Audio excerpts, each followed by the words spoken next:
in Washington, D.C. And in Washington, D.C., defendants just across the road.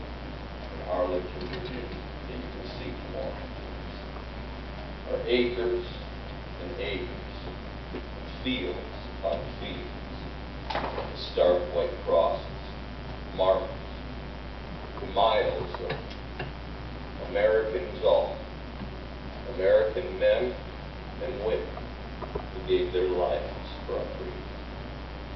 Our freedom, as they say, has truly been purchased with their blood. They laid down their lives for our freedom. And the responsibility now for maintaining was given to you by a great Constitution.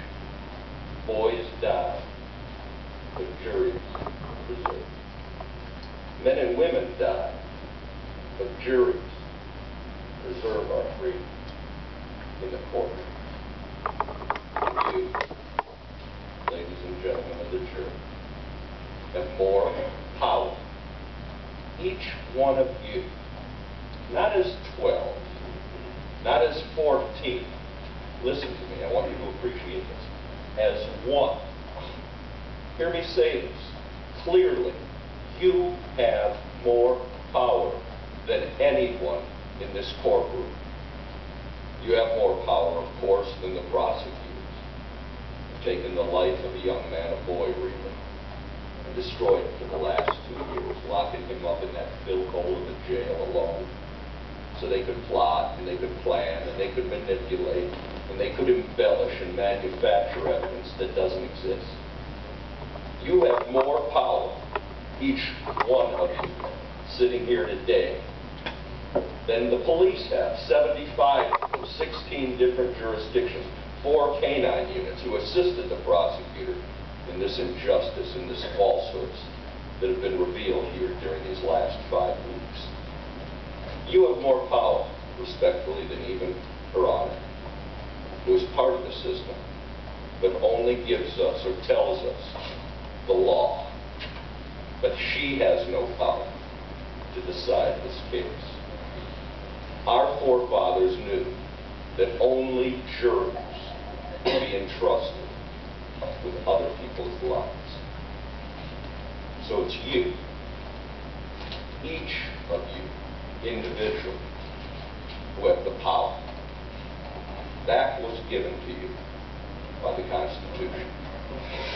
And in the end, you're the heroes of this story. And make no mistake about it, this is a case about freedom, because, my friends, if the government can do this to John, the government can do it to any of us. Our children, our grandchildren, and that's pretty frightening. And that's why I'm here pro bono. I'm for free. Let me say it to you once more. That's why I'm here. So they can't do what they've done to John, to my children, or your children. Kitty and I have black children. Now I want to say just a few things about what Mr. Fraser said to me. I'm sure he won't mind me saying. I think we could say that the ultimate goal, the ultimate requirement, the ultimate duty, the ultimate responsibility of the prosecutor is to prove his case beyond a reasonable doubt. The whole case must be proved beyond a reasonable doubt. But how do you prove a case beyond a reasonable doubt when you have no facts, when you have no evidence, actual or forensic, that ties up to anything, and everything points in different directions, and you begin to embellish, and you begin to make up stories? How do you prove a case beyond a reasonable doubt without using, when all you have to use is innuendos, assumptions, guesses, and prejudice? And that's an important word, I think, for this court. Prejudice. They started out by punching our buttons. every time Mr. Frazee punched a button, we got another dose of prejudice on board. Prejudice after prejudice. Started out, and it's even ended out, here in this courtroom just now, with pictures of Johnny taking labor.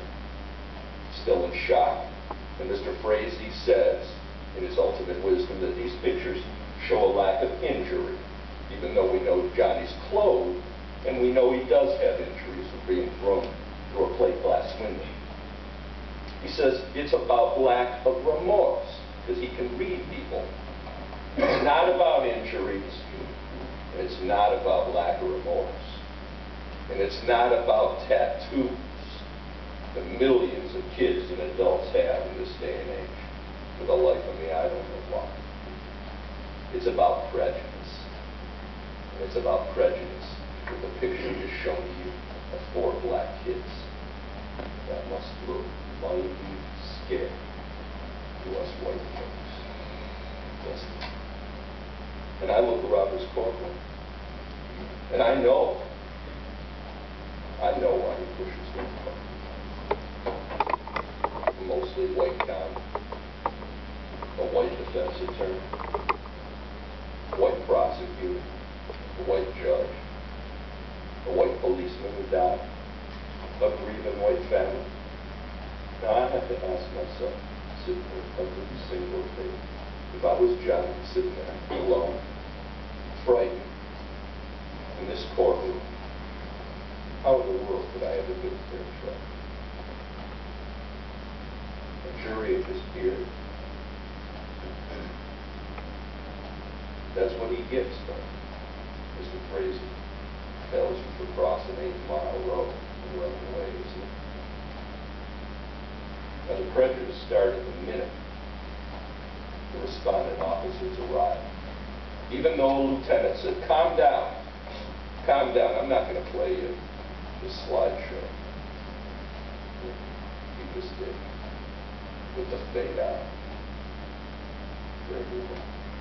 Calm down, the lieutenant said. We don't know what we have here. But one of the first responding officers knew that was Mr. Stanton.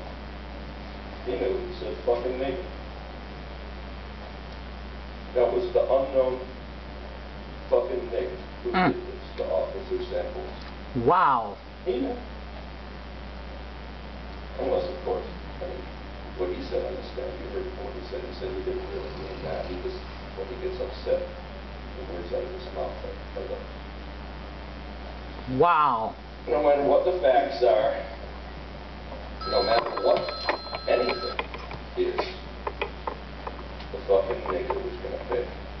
Because when an officer dies, somebody always has to pay, even if it's nobody's fault.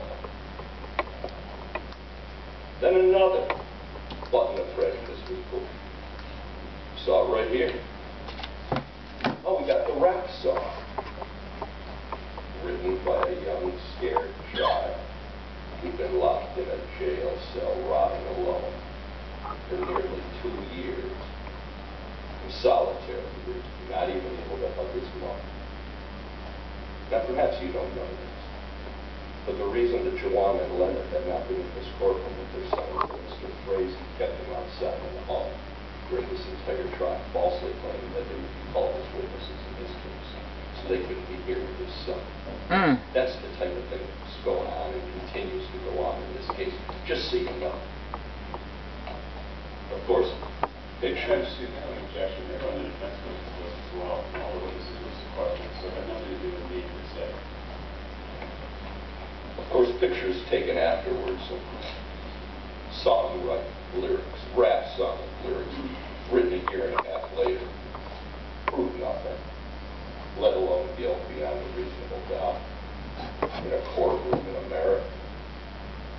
So why are they here? Why were they displayed just a few moments ago so prominently in the slideshow? Prejudice. Scare white people. And everything that Mr. Frazee has presented, over 200 exhibits, which basically I didn't object to anything. They say nothing. They connect to nothing. But he presented it in a most nefarious and dark way.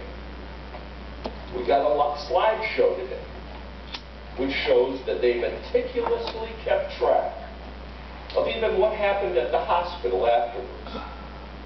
But all the evidence at the scene, as you've seen for 5 weeks, was either ignored, never tested, destroyed, manipulated. How is that? He says Johnny was apprehended, when we know Johnny came in on his own with his father in his basket, and a black homicide officer by the name of Alan Williams, who Johnny gave a full statement to, who you didn't hear from.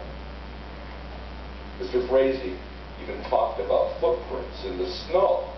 I heard that. I'll let it in. I don't care. Footprints there. Whose footprints are those? They don't know.